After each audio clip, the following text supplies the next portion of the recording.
these truths to be self-evident. That all men are created equal. As a member of Congress, I get to have a lot of really interesting people in the office. Experts on what they're talking about. This is the podcast for insights into the issues. China, bioterrorism, Medicare for all. In-depth discussions. Breaking it down into simple terms. We hold these truths. With Dan Crenshaw. The Eagle has landed. Last week, the House passed the NDAA. That's the National Defense Authorization Act. And earlier this year, we also passed the NDAA. Every time we deal with the National Defense Authorization Act, there always seems to be some controversy. Lately, it's been about COVID vaccinations, wokeness, DoD training, and gun stuff. Joining us today is someone who can shed some light on this huge bill, usually thousands of pages long, and talk to us about what it is supposed to be, and how it's actually done. Our expert today is Ranking Member Michael Turner, the lead Republican on the House Permanent Select Committee on Intelligence. He was previously the lead Republican on the House Armed Services Tactical Air and Land Subcommittee and the Strategic Forces Subcommittee. Mike has served in the House for 20 years, and I'm happy to consider him a friend. Mike, thanks for joining us today. Hey, great. Thanks. Hey, Dan, thank you for your leadership in Congress also. Not only your strong voice for national security and certainly border security overall, but you're one of those leadership voices that people listen to, and it makes a big difference. The fact that you are so active and work so hard substantively to try to make certain people, know where we need to take this country and where you're standing makes a big difference to others. So thank you for your leadership. Appreciate it, Mike. That's why we do this podcast. A lot of people listen to it, and it's where guys like us can just get all of our thoughts out, as opposed to like that 2-minute soundbite. Tell me why this multi-thousand page document is worth your vote in 30 seconds. Don't do America. Yeah, it's good. I don't know. I mean, geez, it's got 30 seconds. So, we want to dive into this stuff a little bit more. In my intro there, I kind of mentioned some of the controversies that I think are totally overblown. Some people on our own side can always find a reason to vote no. In this case, when I said gun stuff, I want to clarify that real quick. Literally, there's a pilot program that gives service members free gun safes. That's it. If you want a free gun safe, apparently you can apply for this program and get it. And I'm like, what better way to encourage gun ownership than to give them a gun safe? Because, I was arguing with a colleague about that particular part. And I'm like, don't tell me you don't know some of your friends who have small children and just don't buy a gun because they're like, you know what, I think the chances of my kid maybe getting it is greater than me needing to use it for self-defense. So I choose, they do that rational kind of analysis in their head. But what if they had a gun safe? What's wrong?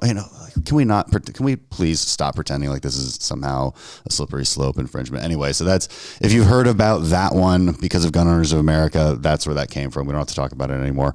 But there was some really good stuff in this bill too. And a lot of bad stuff taken out. That's what people should know also. So I'm kind of trying to figure out where to begin here. Maybe let's begin with some basics. I like to bring this podcast down to some basics. What is the ultimate purpose of the NDAA for those who don't know? Well, the beginning point is that every year we have to authorize the military to exist and to stand up a standing force. And then equip it, determine what it needs, what modernization we need, what direction we have to go, and depending upon what our adversaries are doing. Now, one thing that's exciting about this bill is that it is one of the true last bastions of bipartisanship. And that is that for the final bill, the chairman and ranking of the Senate and the chairman and ranking of the House form a committee of the big four. And for something to be in the bill, it has to either be voted out by both the Senate and the House with actually parallel provisions, or if one is going to be chosen over the other, 3 out of 4 of the big four have to vote for it. So it requires that it be both bicameral and bipartisan.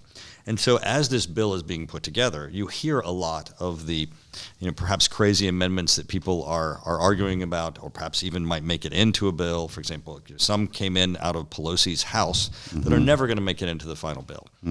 They pass with a majority vote here, but they're going to go to the Senate and it's going to be 3-4 against, which is what happened in this bill. A lot of the provisions that people argued about now aren't in the bill. We have a bipartisan, bicameral bill. It's overwhelmingly adopted. It's not just because people support the military, which they should and do, but it's that this process of having a bicameral, bipartisan bill really does make it be a center bill that supports our country. Right. I mean, because we passed out a version of the House some months ago, and with all of our amendments, a lot of which were good, and it was kind of disappointing to see even a lot of our good amendments got taken out as well. How does it? We have an open amendment process. I had a bunch of amendments in the NDAA that unfortunately did not make it into the final one. I mean, including looking or establishing authorization for clinical trials for psychedelic treatment for veterans with PTSD. This is some new, really interesting medical breakthroughs that are happening. Among others, some really good anti-China amendments too that did make it out of the House that were bipartisan. How does the Senate's process work? They don't look at every amendment very closely. What is it they do over there? Yeah, so the Senate has gotten into a habit where they don't even take their bill usually to the floor. There have been times where they take it out of the committee, the Armed Services Committee in the Senate. So members of the Senate that are on that committee can put forth amendments. So, we working cooperatively and others working cooperatively try to get amendments in that bill as it comes out of the committee. And then sometimes, because the Senate's process of amendments does not require germaneness, they can put anything in a bill. They get overwhelmed with the amount of business and amendments that are brought forward. So sometimes they don't even take it to the floor. They conference directly from their committee bill to our floor bill. And then they take the House floor bill once we repass it with those conference provisions resolved back to the floor of the Senate. And that process really does stunt a lot of the debate that should be happening over at the Senate. It also makes it much more cumbersome because you end up having wheeling and dealing and horse trading instead of an actual democratic and deliberative process on the Senate floor. Right.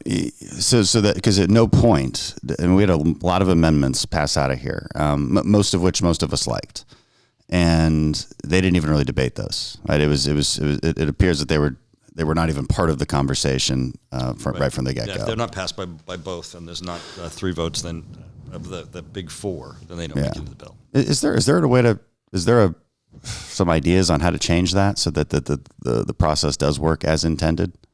Well, it really is one of those dysfunctions that we see in the Senate. Their efforts to try to get over the 60 vote margin to be able to get a bill out, and their attempts really to manage the fact that it is like the Wild Wild West in amendments over on the Senate side. Things that have nothing to do with defense can go all the way to the floor. Of course, they could change that rule. And that's what needs to happen. It's leadership in the Senate needs to change. Our process is very good. I think our leadership is good. I think both on the Democrat-Republican side, we work together well. Yeah. That bill passed overwhelmingly, so there's no reason it wouldn't pass overwhelmingly in the Senate if we made them vote on it. I think generally the House kind of wins, which is great. Because the Senate process is truncated frequently, I think we win the day on both text and spending priorities, top line priorities. Well, this for once it seems like, because a lot of times we have to take what they're sending down our throats, which I guess brings up the omnibus and what we're going to be dealing with here in the next couple of weeks. This is confusing as hell to a lot of Americans. I mean, I don't think most people up here understand how this process works, and the difference between authorizations and then appropriations and where the disconnect is. It is kind of a relic of old times, and it is difficult to understand. And so let's try and break down like where we're at right now. So the NDAA, we voted on it again. It passed. There's no reason to think. When is the Senate voting on that? I believe next week. This week. This week, President will sign it, but it's not an appropriations bill. And so this is where the Omnibus Bill comes into play. But before we get to that, another thing a lot of people hear about is so this gets into the non-defense defense argument that Republicans and Democrats have. Democrats kind of hold a gun to our head and say, look, you want your increases in defense, and it's like, well, we don't. Everybody should want it. I don't understand why this is even a point of negotiation or a leverage point. And they're like, well, you got to increase non-defense, meaning funding for HHS, meaning funding for all of your kind of 3-letter agencies, especially their favorite projects, and especially welfare associated programs. I would argue is social programs is generally what Democrats mean when they say non-defense spending, and it always becomes this food fight because we care so much about our national security. I would argue apparently we care more than they do. but you end up with this what is an omnibus bill that has to be negotiated as such. I mean, comment on that if you don't mind, and then Sure. I'll. Well, out of the sequestration process that came out of the Obama administration, where they really were significantly cutting defense, came this process where Democrats have held hostage defense spending. It really gave them leverage to be able to hold defense spending hostage in order to be able to get concessions on domestic spending. It really is something we need to break away from, and in the next Congress, as Republicans take the House, it really needs to be truncated where the two are not negotiated against. On the omnibus, as we pass these authorization bills, this basically says these are the categories in which the military is authorized to spend funds. But at the same time, if they're not given money in their checking account, they can't spend it even as they're told they're permitted to. Mm-hmm. What happens with the omnibus, which is again back to one of the failures of the Senate, they win every time we don't do individual spending bills. So they staple gun together a giant spending bill, and in my opinion, basically they all look down in the bottom drawer of their desk and see, well, what haven't we spent money on yet that's my priority and pet project, and they staple gun it to this giant bill that's thousands of pages, and send it to the House and Senate floor. Usually as a result of horse trading, they either have enough votes, or because in this instance, Nancy Pelosi is going to be able to take through this House just about anything she brings to the floor. The American people don't win, especially when we're in this process of high inflation. Increased spending is going to just continue to fuel that inflationary impacts. But at the same time, we do have a construct in the National Defense Authorization Act that says where that money should go. Right. And you know why this is confusing to a lot of people too is because, okay, in the Defense Authorization Act, this is the authorizer part. It lays out very clearly where the money should go and to what line item. The appropriations process does the same. It's very duplicative. So do you have a simple way of explaining that to voters? Because I don't. Right. I think the same as, like if your family sits down at the kitchen table and decides how to spend your bills, that would be authorization. You get your paycheck at the end of the week. That is appropriations. So somebody gives you the money and you put it in your account, and you've already decided how you're going to spend it. The problem is when we have authorization, we've sat down at that kitchen table and decided how our family is going to spend money, and then the money doesn't come, because frequently the appropriators try to cut money where the authorizers have said, we want money spent here. And one of those examples is nuclear weapons. We have deferred maintenance and modernization of our nuclear weapons systems, so that now we're at a critical stage. And every year, if we miss a gap, we're going to have impacts on our ability to maintain our nuclear deterrent. In this instance, we're constantly fighting with the appropriators, because we'll sit down at that kitchen table and we'll say, hey, we've got to spend money on X, which includes our nuclear deterrent. And then when we go to get the paycheck at the end of the week, the appropriator sometimes will cut some of those funds and make it more difficult for us to do our job. What's their incentive for cutting some of those funds? Are they looking at more? Is the point of the Appropriations Committee just look at it more holistically and they're operating with a singular top line budget? Is that? It really is kind of is a partisan fight. I mean, there's some of those, yes. The one that I was specifically talking about with nuclear weapons, it is a partisan fight. There are those on the left that believe that our military is a provocative force, not a stabilizing force. Right. So it's on the right who now believe that, just frustratingly enough. Sadly. And so, anytime that they can reduce that, and nuclear weapons certainly is one of those taglines. Obviously they keep the peace. They're not provocative, and we need to make certain that we can continue to be a powerful nation.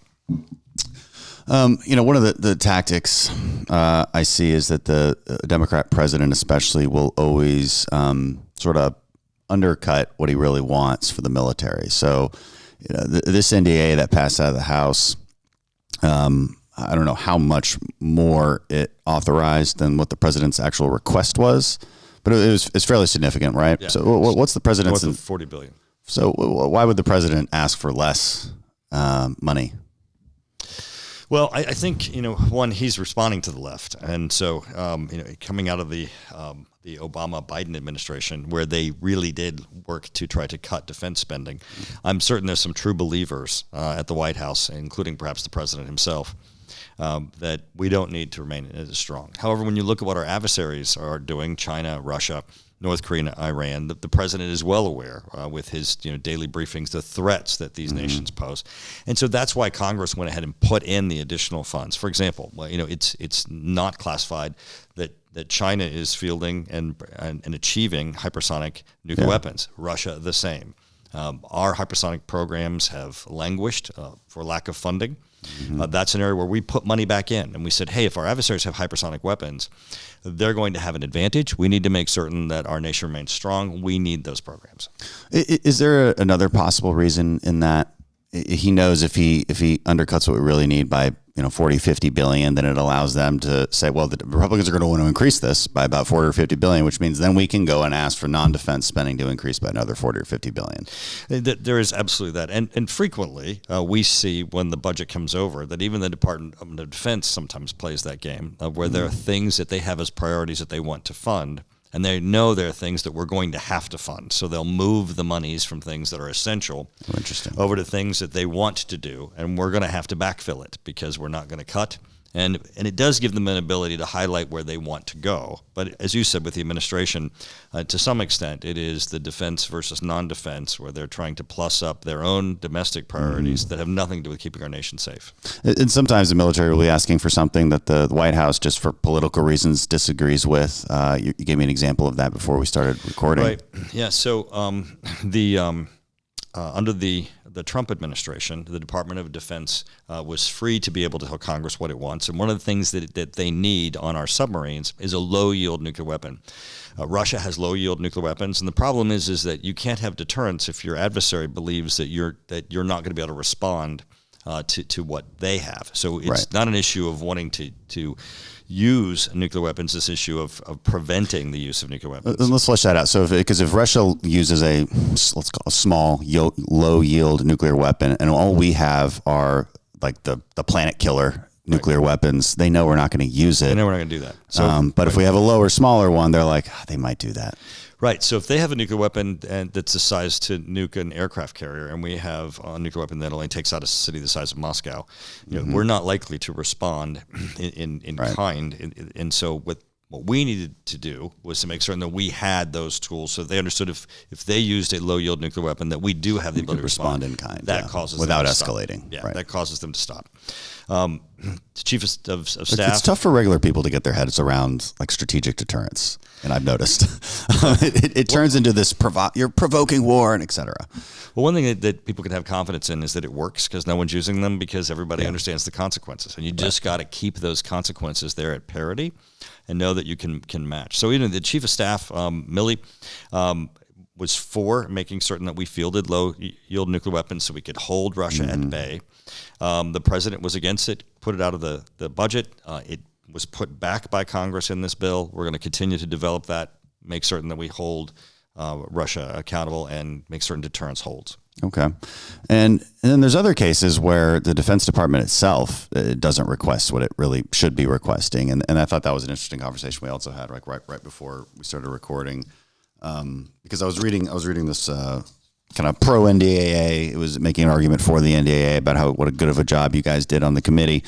And this was one thing that I think stood out to me.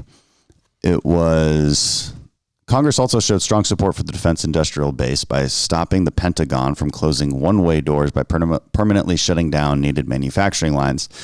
And so it obviously is indicating here that the Pentagon doesn't care if on the private sector, the place where they buy the tanks and the warships and the helicopters from, if that factory shuts down. Like that's not how the Pentagon thinks. And to some extent, I can't blame them for that, but that seems like something you should be thinking about. Again, it's not totally their job to think about. It's certainly our job. And so you guys made sure that there was actually at least incentives or at least orders being put in, because the industry needs orders into the future that they can count on if they're going to keep whatever manufacturing base they have open, right? Right, correct. So in one of what's interesting about this is that some of these facilities we actually own, but we have contractors operate. The Department of Defense doesn't manage the supply chain, so they don't budget for future purchases to make certain that these facilities stay open. Mm-hmm. So they'll do spikes. They'll buy a bunch, and then they'll want to go to zero. You can't send all these people home, and you can't close down these facilities and then start it back up again. You can't retrain a bunch of people either. Right, they're this not coming back. Very specialized information. Yeah, exactly. They have specialized skills. So what we try to do is be that response of saying these facilities are important. We've got to keep them warm. We've got to keep them going. So we have that capability. This is a good opportunity to address the military-industrial base, right? You obviously you hear that term a lot, but mostly in derisive terms, right? People railing on about the military-industrial base. Oh, you're just voting for this. You're just being provocative because you want to enrich the military-industrial base. This is the sort of sloganeering that we often hear, especially lately because of the Ukraine-Russia war. It frustrates the hell out of me. I'm very candid about how much it frustrates me. I think it's kind of mindless sloganeering, to be perfectly honest. But what's the truth here? I mean, what is the state of our so-called military-industrial base? Yeah, it's in bad condition. And it's in bad condition because we've not planned for conflict and being able to respond to conflict. So in this instance, Ukraine, where there's a consumption of our weapon systems, we're now having to backfill both our own stockpiles, continue to fill the consumption rate for Ukraine because we want them to win. We want them to push Russia out so that we don't have a broader war in Europe. And then because Russia has now become this aggressive state, you have additional nations that are understanding, hey, we don't just want U.S. military presence. We want U.S. military capabilities. So Poland, for example, is now looking to buy U.S. tanks. Germany is now looking to buy the F-35. All of those are not accounted for in our current capabilities in our industrial base. We can't fill those orders tomorrow. We're telling people, hey, come back in 2029. Well, no one's going to come back in 2029. They're going to look for other alternatives. And the interoperability, the fact that these people have our systems mean that if there is a conflict, we're all working together. It's a really big deal that we want them to buy. Absolutely. It also is, it sounds like the kind of things politicians always say, but it creates jobs, right? It creates high-paying, high-skilled jobs, the exact kind that we all say we want. And that base just hasn't been there. And why that is probably multifactorial.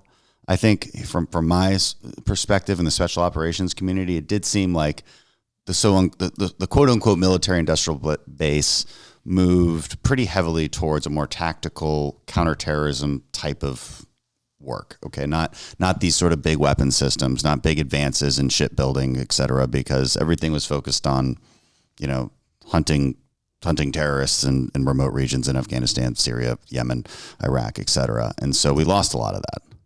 Well, yes, and also our allies weren't in the buying mode either because they believed that they did not have an immediate threat. Right. They thought as long as they were in NATO or in a military alliance with the United States that we would show up with this equipment. Now they're seeing with Ukraine, you got to have this stuff on board now in your own country. And so that increased demand, we need to supply. But as you know from your experience, I mean, when we have military sales to a foreign ally, we provide them both the supply chain for maintenance, the training, the equipping. So we're standing beside them. If we let someone else fill that gap, then another nation is doing that, and it breaks down really the alliance and our ability to have that closeness of relationship that's necessary to be successful. Mike, I mean, we find ourselves in this situation with our own side, debating whether alliances even matter. Right, like debating this idea on whether, America would just be better off and fine if we just stopped looking around the world and trying to, meddle with it or get ourselves involved or making friends at all. There's a lot of counter arguments to that. I mean, the one I find at least simplest and most effective in a short soundbite is you are coming. If you believe that, you're coming from a premise that the world is a lot bigger than it really is. You're coming from this sort of 18th century premise where Europe is 6 months away, but it's not. It's a 13-hour flight to that war zone. So for one thing. But how do you convince people that alliances matter? It's really an issue of values, right? So I was just in Kyiv just before the election, and Zelensky was saying, I am the front line of democracy, and he means it, and it's true. These are authoritarian nations that are attacking democracies, and that's part of their aggressiveness. They want to take out democracies. It's not just land grabs or issues that they have in territory. Democracies are a threat to authoritarian regimes, and they're going to remain so. We are the ultimate threat to China and Russia's authoritarian regimes, to North Korea, to Iran, because when people want freedom, they topple those regimes. So any effort by authoritarian regimes to expand their capabilities to threaten democracies is a threat to ours. And so that's why it's so important for us to make certain we stand and defend those who are looking for self-determination and democratic systems. But again, the question goes to what's our self-interest? Because what do we care if Ukraine falls to some authoritarian dictator? And and they sort of scoff at this idea of the domino effect, even though the domino effect seems to happen throughout history every single time, and then eventually draw us into war. They still don't believe this time it won't. That's always the argument. Now, I would point out that those naysayers were completely wrong about everything in Ukraine so far, right? They thought first Putin's not going to do what he says he's going to, what you guys think he's going to do. You're provoked. You're just banging the war drums, right? It's always these sound bites. I'm like, what does that mean to you, banging the war drums? And they're like, he's not going to do it. Okay, he's doing it, but he's not going to go for Kiev. There's no way. And then he did, right? It's like there's no territorial disputes around the capital city. All right, it's way out west. There's no territorial disputes out there. This was obviously an imperialist war of aggression. He's made those same kind of comments against other countries in the Baltics that are indeed NATO allies and that would indeed draw us into a war. And also put us into a difficult situation because it's very easy to imagine that if we had not supported Ukrainians at all, Putin would have won. They defended them off barely in Kiev with our weapons. So you have a situation right now, let's assume in the hypothetical that Putin does actually have Ukraine and then starts testing NATO countries, right? What if he just uses cyber attacks? And are we considering that an attack? Are we considering that an Article 5 attack? So now you're forcing us into these extremely difficult policy discussions that we didn't need to be in the first place. And so that preventative measures matter to an extensive degree. And we've spent 2, 3, maybe by the end of it, 4 or 5% of our annual defense spending on Ukraine. And people think that's too much money. So it's obviously it's a theme I hit on a lot on this podcast about why we do what we do. Yeah, and you can see, of course, the cascading effects. You were talking about. Well, what are the impacts if Ukraine fell? Well, we already know that a significant amount of the world's food comes through the Black Sea and comes from Ukraine. We'll be forced to deal with the issue of famine and nations that are falling. Yeah, that's another good point. If Russia takes control, Ukraine is in some backwater country. Right, it produces a lot. There's energy transmission lines that feed the rest of Europe. And then also the nuclear power plants that are there, if they're compromised, they have huge impacts to all of Europe, which has an impact, of course, to us and our own economy. So you can see from Ukraine, there are 3 huge direct impacts on the United States and on our other allies. Yeah, that's absolutely right. It's maybe worth noting, if there's some examples of this. I know I had a long list from conference, but again, because it didn't come up in the news a whole lot this time. But in other times it has, right? You guys are voting on an NDAA. It's so flawed. You could have done better. That's always the case from our especially from our more far right media, the never happy sorts. But how many leftist priorities were kept out of this NDAA? There was quite a bit. Yeah. So if you take just wokeism, social policy, anti national defense. Policies. These were amendments that were dealt with both in the committee and on the House floor itself, and we were able to keep those out of the final bill, and that makes a huge difference because this is trying to use the Department of Defense for social engineering instead of for national security. Yeah, and the big one actually we haven't talked about yet is it repealed the vax mandate. Yes. How do you think that plays out? And, if you don't know, that's okay. But how do you think that plays out in the military? I have my own opinions on this. I think I'm not sure what happens to people right now who, if this law passes, and it should be signed into law soon, What do you think happens to those service members who are in the process of getting kicked out because they refuse to take the vaccine? And this might just take oversight from Congress. Do we make sure that ends right away? Yeah, I think as this passes, certainly the Department of Defense will begin its process of responding. But what's really important here is that we really, as a nation, have transitioned. COVID has we've gotten to a point where through both natural immunity and immunity through vaccinations, that this comes down to an issue now where people can make their own personal choice. Before, we had this issue of what's going to happen to our nation, how do we manage this as a nation, even in our healthcare systems and individually. But we really are to a point now where people should be able to make that personal choice. Yeah, I agree. When I was asked about this over the last year or two, I would always say, look, on the one hand, military bearing an order are very important. You have to do what you're told. If you have a military that is accustomed to kind of picking and choosing what orders it wants to follow, that's a military that isn't a military at all. It's more of a militia, maybe. And that's not healthy. Okay, so I understand how the leadership was, and I know Austin was very much against this vax mandate repeal. On the other hand, I would suggest that this vaccination is different. This is different than your typical rabies and yellow fever that we've all taken.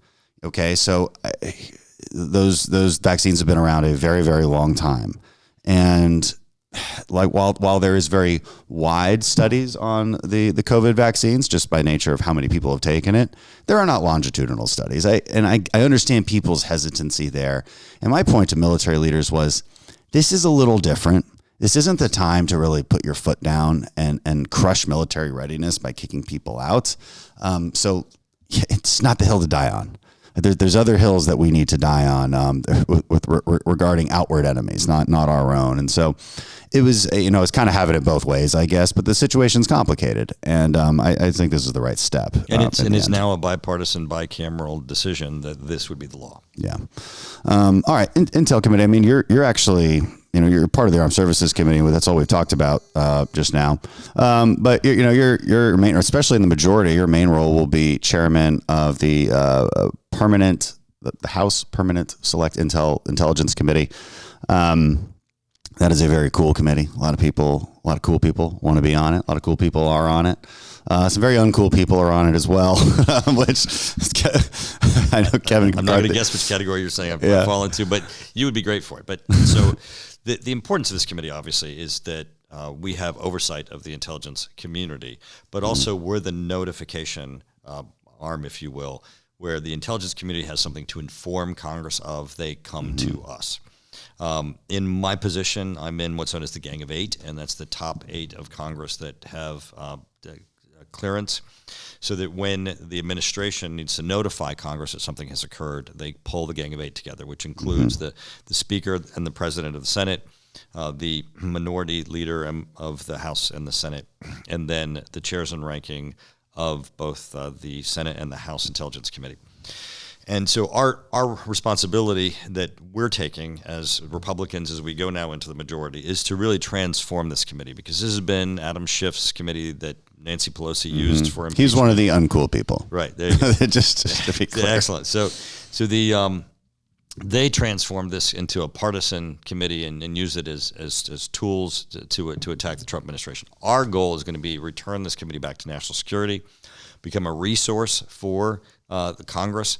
If we're just learning cool stuff down in the basement, we're not doing our jobs. Our job is to match intelligence to policymaking and decision-making. I've met with all of the incoming committee chair to speak to them about how our committee can be a resource to them. What are their priorities that they have that they need intelligence to be able to legislate and policy make. We're going to make that available to them. And there are also individual members who have areas of specific interests and priorities. We're going to make certain that they have access to the intelligence briefings that they need. But our goal is to open this up, focus it to national security, engage the think tank community, academia, so that they can inform us also as to things we need to be looking at, and then just make certain that the members of Congress see us as a resource for classified information so they can get their work done. What are some of the challenges on Intel Committee? And I know the answer, but I want to flesh it out with you, because you guys learn things and then you're prohibited from talking about things. But so how do you manage that? Because you are the conduit to the public from the intelligence community. How do you manage that difficulty? Yeah, it is difficult because there are things that we learn that we believe everybody needs to know. And that just the general public at large are things that we think that people need to know who are just in Congress. So, I spoke of how we're going to be casting that net broader with members of Congress to make certain that they have in their hands intelligence that we receive. But then there are things that the administration, which currently, the Biden administration is very tight in its control of classified information, that need to be released. We're working currently on the next week releasing an unclassified version of a COVID origins report that we've been working on that basically takes what the administration has been telling people and has been producing and really raising the gaps of information that are in it and areas that we think point to some conclusions as to COVID's origin. We're also going to generate a classified report. Now, in that classified report, we're going to make that available to members of Congress. We'd love to make it available to the general public. And that's There's been no around. reason It's to. been around a while, hasn't it?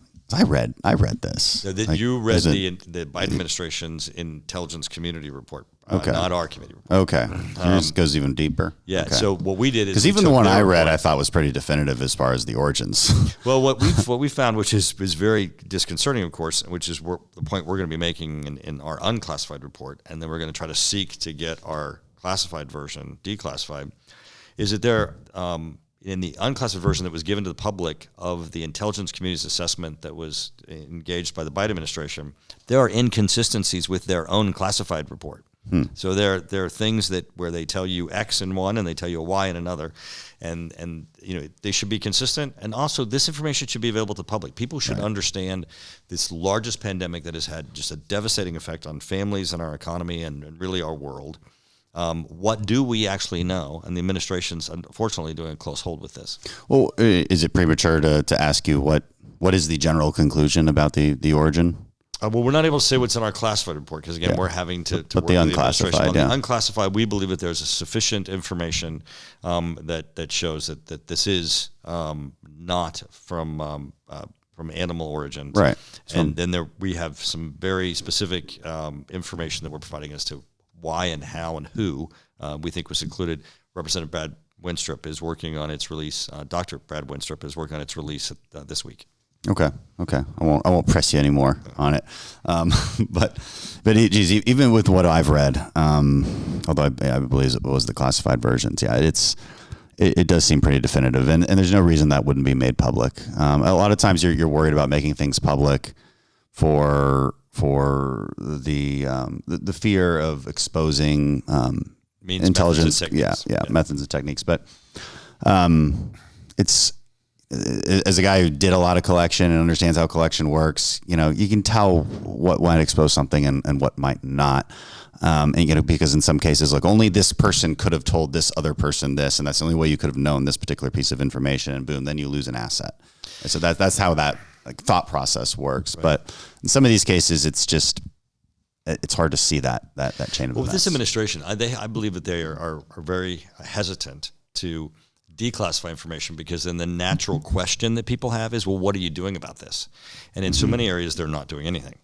So our effort is to push this information out, get it declassified, get it in the public's hands, get it into the public debate, so the administration is put in a position where they have to take action.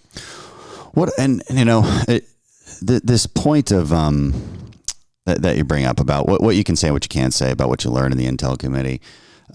This was the complaint that a lot of people had about Adam Schiff, especially during this whole Russiagate investigation, where we couldn't counter sometimes we couldn't counter what he was saying because our people had learned it in a classified setting, right? This was Devin Nunes had often talked about. Was Adam Schiff breaking the rules by coming out and saying things, or was he insinuating? Like, what was he doing? Yeah, unfortunately, this is one of those loopholes in the law. And I actually, when we had Comey in front of us for one of these hearings, I made this point in questioning him, trying to signal what our issue and problem is, and that is, if I learn something or you learn something in a classified meeting, and we walk out and tell that information to the public, we have broken the law.